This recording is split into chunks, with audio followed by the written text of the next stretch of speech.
Welcome to Book Therapy. Today, we're exploring the Code of Hammurabi, a cornerstone of civilization. This ancient text isn't just a relic of the past, it's a window into the foundations of law, order, and society as we know it. So, let's dig deep and uncover the wisdom etched into these historic codes that shape the course of human history. The Code of Hammurabi stands as one of the most significant legal documents in human history, representing a monumental step in the development of law, governance, and social order. Created nearly 4 millennia ago during the reign of King Hammurabi of Babylon, this collection of laws provides a fascinating glimpse into the values, structure, and challenges of ancient Mesopotamian society. To understand its significance, we must explore its historical context, the principles it espouses, and the profound legacy it has left behind. Let's begin by setting the stage with the historical context of Hammurabi's reign. Hammurabi ascended the throne of Babylon around 1792 BCE, during a time of political fragmentation in Mesopotamia. Babylon, located in the Fertile Crescent between the Tigris and Euphrates rivers, was a burgeoning city-state surrounded by competing powers.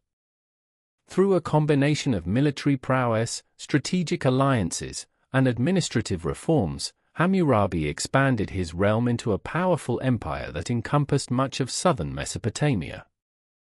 This expansion necessitated a unified system of governance to manage the diverse peoples and territories under his rule. The Code of Hammurabi was a direct response to this need. It sought to establish a standard of justice that transcended local customs and tribal laws, thereby fostering unity and stability across the empire. Hammurabi positioned himself as both a warrior king and a shepherd of his people, claiming divine authority to implement justice on behalf of the gods. Let's take a closer look at the stele, form and content, examining both its physical structure and the powerful message it conveys. The Code of Hammurabi is inscribed on a massive black diorite stele, standing over 7 feet tall. At the top of the stele is a relief depicting Hammurabi receiving the laws from the sun god Shamash, the deity of justice. This imagery underscores the divine legitimacy of the code, portraying Hammurabi not as the originator of the laws but as their earthly enforcer. Below the relief, the text is written in Akkadian, the lingua franca of Babylon, using cuneiform script. The code consists of 282 laws, organized into thematic sections addressing various aspects of daily life.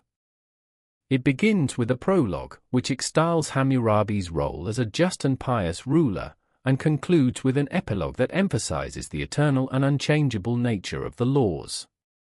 The key principles of the code highlight the fundamental laws and moral guidelines that governed ancient Babylonian society.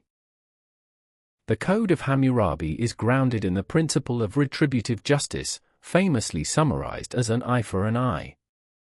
However, the application of this principle was nuanced, taking into account the social status of the parties involved.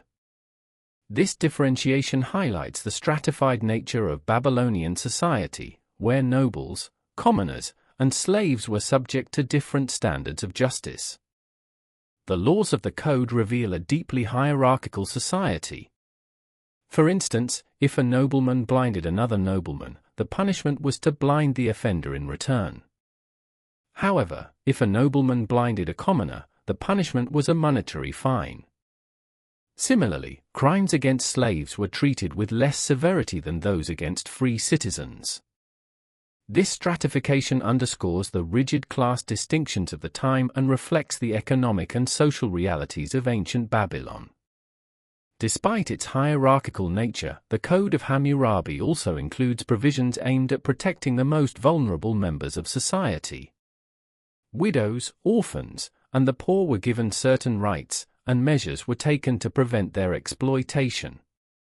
For example, creditors were prohibited from seizing essential farming equipment or family members as collateral for debts, ensuring that even the poorest could maintain their livelihoods.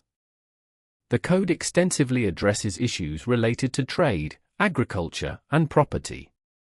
Laws regulated the prices of goods and services, the terms of loans, and the responsibilities of merchants and farmers. For instance, if a builder constructed a house that later collapsed and caused the death of its owner, the builder was held liable and put to death. This emphasis on accountability highlights the importance of trust and fairness in economic transactions. Family life was another critical focus of the code. Marriage contracts were legally binding, and laws governed issues such as dowries, inheritance, and divorce. Women, while subordinate to men in many respects, were granted specific protections. For example, a husband who wished to divorce his wife without cause was required to provide her with financial compensation. Additionally, a woman accused of adultery had the right to defend herself through a trial by ordeal. Criminal laws in the Code of Hammurabi were strict and often harsh. Theft, assault, and murder were met with severe punishments, including death, mutilation, or exile. The rationale behind these harsh penalties was to deter crime and maintain order in a society where state institutions were still developing. Religion permeated every aspect of Babylonian life, and the Code of Hammurabi is no exception. The prologue and epilogue emphasize that the laws were given to Hammurabi by the gods, particularly Shamash. This divine endorsement served to legitimize the king's authority and ensure compliance among his subjects. Disobedience to the code was not merely a legal transgression, but a sacrilegious act against the divine order. The Code of Hammurabi had a profound and lasting impact on the development of legal systems in the ancient Near East and beyond. While it was not the first legal code, earlier examples include the Code of Yornamu and the Laws of Ishnuna. It is the most comprehensive and well-preserved from its era. The principles and structure of the Code of Hammurabi influenced subsequent legal codes, including those of the Hittites and Assyrians.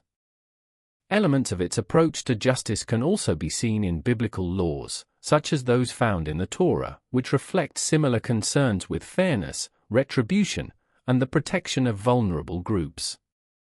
The stele bearing the Code of Hammurabi was rediscovered in 1901 by French archaeologists at Susa, in present-day Iran. It had been taken there as war booty centuries after Hammurabi's reign. Today, the stele is housed in the Louvre Museum in Paris, where it stands as a testament to humanity's enduring quest for justice and order.